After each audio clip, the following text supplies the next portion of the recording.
Praise the Lord. இன்றைய ஜீவப்பம் 2 கொரிந்தியர் 11ஆம் அதிகாரம் 3-4 வசனங்கள். ஆகிலும் சர்ப்பமானது தன்னுடைய தந்திரத்தினாலே ஏவாளை வஞ்சித்தது போல உங்கள் மனதும் கிறிஸ்துவை பற்றிய உண்மை நின்று விலகும்படி கெடுக்கப்படுமோவென்று பயந்திருக்கிறேன். எப்படியெனில் உங்களிடத்தில் வருகிறவன் நாங்கள் பிரசங்கியாத வேறொரு இயேசுவை பிரசங்கித்தானால், அல்லது நீங்கள் பெற்றிராத வேறொரு ஆவியையும் நீங்கள் ஏற்றுக்கொள்ளாத வேறொரு சுவிசேஷத்தையும் பெற்றீர்களானால் நன்றாய் சகித்திருப்பீர்களே. அல்லேலூயா, ஆமேன். இதை கேட்டுக்கொண்டிருக்கிற என் அன்பு தேவ பிள்ளைகளே, இந்த வசனத்தின் மூலம் ஆண்டவர் உங்களோடும் என்னோடும் என்ன வெளிப்படுத்த சித்தமாக இருக்கிறார்? சற்று நேரம் ஆழமாக சிந்திப்போம். பாருங்கள், இந்த 2 வசனங்கள், இந்த வசனங்களில் விசுவாசத்தின் உண்மைத்தன்மையும் அந்த கள்ள போதனையிலிருந்து எச்சரிக்கையாக நம்ம எப்படி இருக்கணும் அதை பற்றி மிக ஆழமாக எடுத்துரைக்கிறார். பாருங்கள், வஞ்சகம் முதலில் இந்த சிந்தனையில் துவங்குகிறது. நம்மளோட திங்கிங் இதிலேருந்து தான் வஞ்சகமான காரியங்கள் தூங்குகிறது. ஏவாளை சர்ப்பம் முதலில் வலிமையால் அதோட பவர் வலிமையில் வெல்லலை, வார்த்தைகளால் அவளுடைய சிந்தையை மாற்றியது. முதல்ல இந்த திங்கிங்கை அங்கே ஒரு மாற்றத்தை அந்த சர்ப்பம் ஏவாளை அந்த சிந்தைகள் மூலமாக தான் மாற்றியது.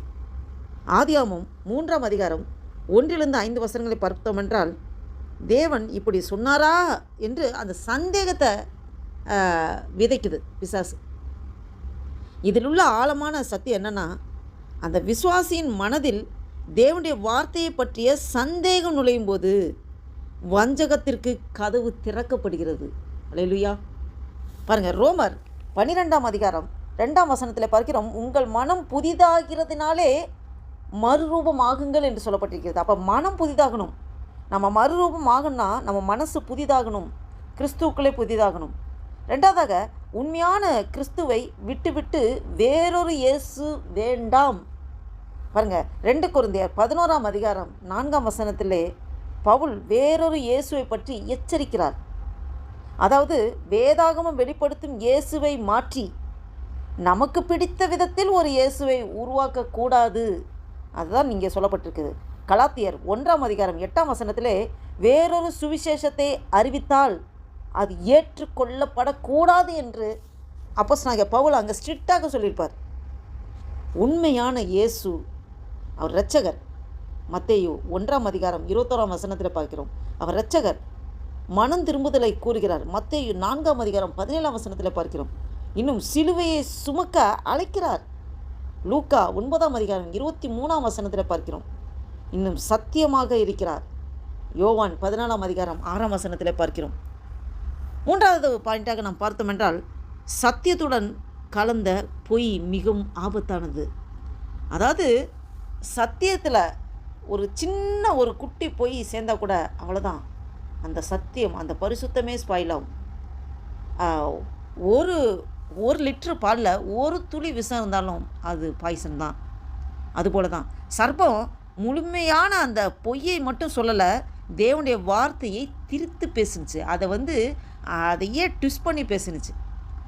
அதனால தான் எதை கேட்டாலும் உடனே நம்பாமல் வேதாகமத்தோடு நம்ம எப்போவுமே பரிசோதித்து நம்ம பார்க்கணும். யார் எதை சொன்னாலும் இது ஆண்டவர் வார்த்தை அப்படியே முழுசாக நம்பிடக்கூடாது.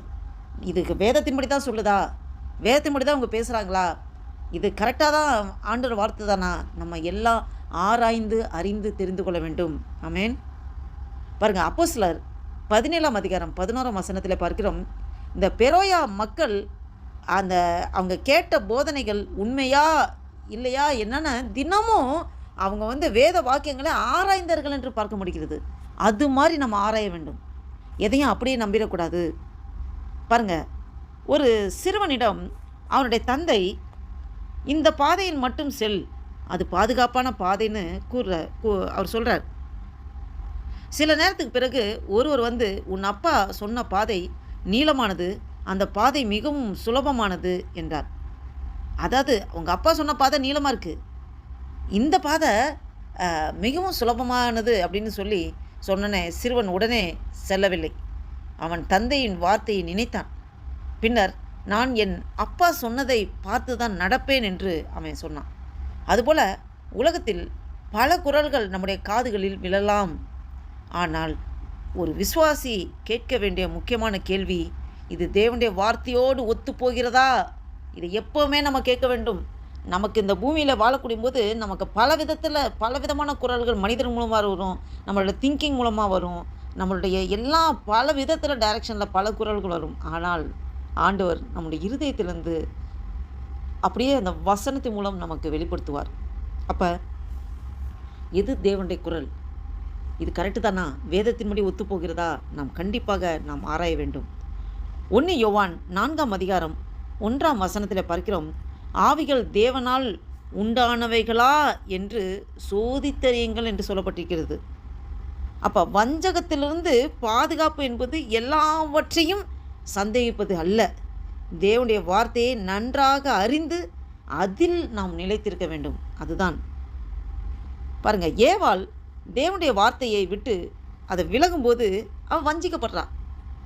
ஆனால் இயேசு சோதிக்கப்பட்ட போது எழுதியிருக்கிறதே சொல்லி தேவனுடைய வார்த்தையினாலே அவர் பதில் ரிப்ளை கொடுக்குறாரு. பிசாசு வார்த்தை கொண்டு தான் பேசுகிறான். பிசாசுக்கு நல்லா பைபிள் வசனம் தெரியும். அது அவனுக்கு எல்லாம் பைபிள் வசனம் எல்லாம் தெரியும். ஆனால் வசனத்தின்படி கீழ்ப்படிந்து நடக்க மாட்டான். அப்போ நம்ம பிசாசுக்கிட்ட இருந்து நம்ம காத்துக்கொள்ளணும். அதுலேருந்து நம்ம மீண்டு வரணும்னா நம்ம வேத வசனம் நல்லா தெரிஞ்சிருக்கணும். ஏன்னா அவன் வேத வசனத்தை கொண்டே பேசுவான். பிசாசு ஏசப்பாவை சோதிக்கும்போது வேத வசனத்தை சொல்லி தான் சோதிக்கிறான். நீங்கள் இந்த தாள குதியும் தூதர்கள் உங்களை கரங்களை தாங்கிக் கொள்வார்கள்னு சொல்லி வேதவசனம் சொல்லும்போது, தேவனாக கர்த்தரை பரீட்சை பாராது இருப்பாயாகன்னு எழுதியிருக்கதே சொல்லி ஆண்டவர் சொல்லுவார். பாருங்கள், அப்போ வேத வசனத்தை நாம் நன்றாக அறிந்திருக்க வேண்டும். இங்கே ஏசப்பா பிசாசு சோதிக்க வரும்போது எழுதியிருக்கதை சொல்லி தேவனுடைய வார்த்தை சொல்லி தான் பதிலளிக்கிறார். மத்தேயு 4ஆம் அதிகாரம் 4, 7, 10 இந்த வசனங்களை பார்க்கலாம். பாருங்கள், அதனால் வார்த்தையை அறிந்த மனம் வஞ்சகத்தை அறியும். வார்த்தையில் நிலைத்த மனம் கிறிஸ்துவில் நிலைத்திருக்கும். ஆமேன். இதை கேட்டுக்கொண்டிருக்கிற என் அன்பு தேவ பிள்ளைகளே, உங்களோடும் என்னோடும் ஆண்டவர் அநேக காரியங்களில் இதில் வெளிப்படுத்தி இருக்கிறார். நாம் ஒருபோதும் நாம் தவறான போதனைகள், தவறான வழிநடத்தல் ஏதாவது இருக்குமென்றால் அதை உணர்ந்து இது கிறிஸ்துவுக்கு உரியதானா, இது வசனத்தின்படி சொல்லப்பட்டிருக்கிற வார்த்தை தானா என்று இதை நாம் ஆராய்ந்து அறிந்து, அதான் எதை சம்பாதித்தாலும் ஞானத்தை சம்பாதித்துக்கொள், எதை சம்பாதித்தாலும் புத்தியை சம்பாதித்துக்கொள் என்று சொல்லப்பட்டிருக்கிறது. இதை கேட்டுக்கொண்டிருக்கிற என் அன்பு தேவ பிள்ளைகளே, உங்களோடும் என்னோடும் ஆண்டவர் அநேக காரியங்களில் வெளிப்படுத்தியிருக்கிறார். நாம் இதற்கு முழுமையாக நாம் அர்ப்பணித்தவர்களாக இந்த வசனத்தின்படி நடக்க நாம் ஒப்புக் கொடுப்போம். இந்த சிந்தையோடு ஒரு புதிய நாளைக்குள் ஆண்டு நாம் நடத்தி கொண்டிருக்கிற தேவனுக்கு நன்றி செலுத்தி ஆண்டு நோக்கி பார்த்து ஜெபம் செய்வோம். அன்பும் இரக்கம் நிறைந்த பரம தகப்பனை நன்றியோடு துதிக்கிறோம் ஐயா. துதிகள் மத்தியில் வாசம் செய்கிற தேவனை நன்றியோடு துதிக்கிறோம் ஆண்டவரே. அல்பா உபயோக உணர்வு துதிக்கிறோம். சர்வ சிருஷ்டிகரை வியாபிக்கிற துதிக்கிறோம் ஆண்டவரே. இந்த 2026 வருஷத்தின் ஆண்டவரே 8வது மாதமாகிய ஆகஸ்ட் மாதத்தின் ஆண்டவரே 13ஆம் தேதியை காண கிருபை செய்த தேவனே, உமக்கு கொடான கொடி ஸ்தோத்திரம் ஐயா. நன்றி தகப்பனே. அப்பா, அந்த வாசித்த வேத வசனத்தின்படி ஆண்டவரே, அல்லேலூயா அப்பா, ஸ்தோத்திர கர்த்தாவே. ஆண்டவரே, இந்த வசனங்கள் இருக்க உண்மைத்தன்மை, கள்ள போதகத்திலிருந்து எப்படி எச்சரிக்கையாக இருக்க வேண்டும் என்ற ஆழமான கருத்துக்களை ஆண்டவரே எங்களுக்கு வெளிப்படுத்தினீர் ஆண்டவரே. அப்பா, ஸ்தோத்திர கர்த்தாவே, உம்மீது முழுமையாக விசுவாசம் வைத்து வசனத்தின் மீது முழுமையாக ஆண்டவரே வசனத்தை எப்போதும் ஆராய்ந்து அறிந்து அதிலே தேர்ந்தவர்களாக ஆண்டவரே உங்களுடைய வசனத்தில் நாங்கள் நிலைத்திருக்கிறவர்களாக ஆண்டவரே எங்களை முழுவதுமாக ஒப்புக் கொடுக்கிறோம் ஐயா. ஆண்டவரே, வேறொரு இயேசு, வேறொரு ஆண்டவரே ஆவி, வேறொரு சுவிசேஷம் எது வந்தாலும் ஆண்டவரே அப்பா ஸ்தோத்திர கர்த்தாவே, அதை ஏற்றுக்கொண்டு விடாதபடி ஆண்டவரே நாங்கள் தெளிந்த சிந்தை உள்ளவர்களாக ஆண்டவரே அப்பா வசனத்தில் உறுதியாய் நிலைத்திருக்கிறவர்களாக ஆண்டவரே இந்த வசனத்தின் மூலம் எங்களோடு ஆழமாக பேசியிருக்கிற ஆண்டவரே, இதற்கு முழுவதுமாக எங்களை அர்ப்பணிக்கிற கர்த்தாவே ஆண்டவரே அப்பா எங்களுக்கு தெளிந்த சிந்தையை தந்து ஞானத்தையும் ஆண்டவரே அப்பா வேகத்தையும் தந்து ஆண்டவரே அப்பா எப்படிப்பட்ட எதிராக வருகிற என்ன பிசாசின் கிரியைகள், தந்திரங்கள், சிந்தைகளை ஆண்டவரே அப்பா குலைக்கிற தந்திரங்களை எல்லாம் எதிர்த்து நின்று செயல்படுவதற்கு நாங்கள் வசனத்திலே உறுதியாய் கட்டப்பட்டவர்களாக, வசனத்தின் ஆழத்திலே நாங்கள் நிலைத்திருக்கிறவர்களாக எங்களை முழுவதுமாக ஒப்புக் கொடுக்கிறோம் ஆண்டவரே. ஆவியானவரே, எங்கள் ஒவ்வொருவரையும் ஆண்டவரே நாங்கள் எப்போதும் வசனத்தில் நிலைத்திருந்து நாங்கள் தெளிந்த சிந்தை உள்ளவர்களாக நடக்க ஆண்டவரே எங்களோடு நீர் இடைப்பட்டதுக்காக ஸ்தோத்திரம் ஆண்டவரே.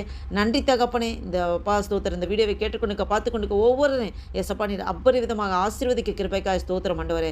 நன்றி தகப்பனே. ஆசீர்வதிங்க, பலப்படுத்துங்க ஆண்டவரே. மீத முழுது பொறுப்படுத்துங்க. இந்த வீடியோவை கேட்டுக்கொண்டு பார்த்துக்கொண்டு ஒவ்வொருவரையும் ஆண்டவரே, ஒவ்வொரு குடும்பங்களையும் ஆண்டவரே அப்பா ஸ்தோத்திர கதவை ஆண்டவரே அப்பா அவர்கள் வேலை ஸ்தலத்தையும் ஆண்டவரே எல்லாத்தையும் ஆசீர்வத்தை பலப்படுத்த முடியாது ஜெபிக்கிறேன். நாளைக்கு விரோதமாக செயல்படுகிறேன் எல்லா சத்துருவின் கிரிகளை இயேசு கிறிஸ்து நாமத்தினாலே கடிந்து துரத்தை அப்புறப்படுத்துகிறேன். உடைய நாமம் ஒன்றே மகிமைப்பட்டும். இயேசு கிறிஸ்து நாமத்தினாலே ஜெபிக்கிறோம் ஜீவனுள்ள நல்ல பிதாவே. ஆமென், ஆமென்.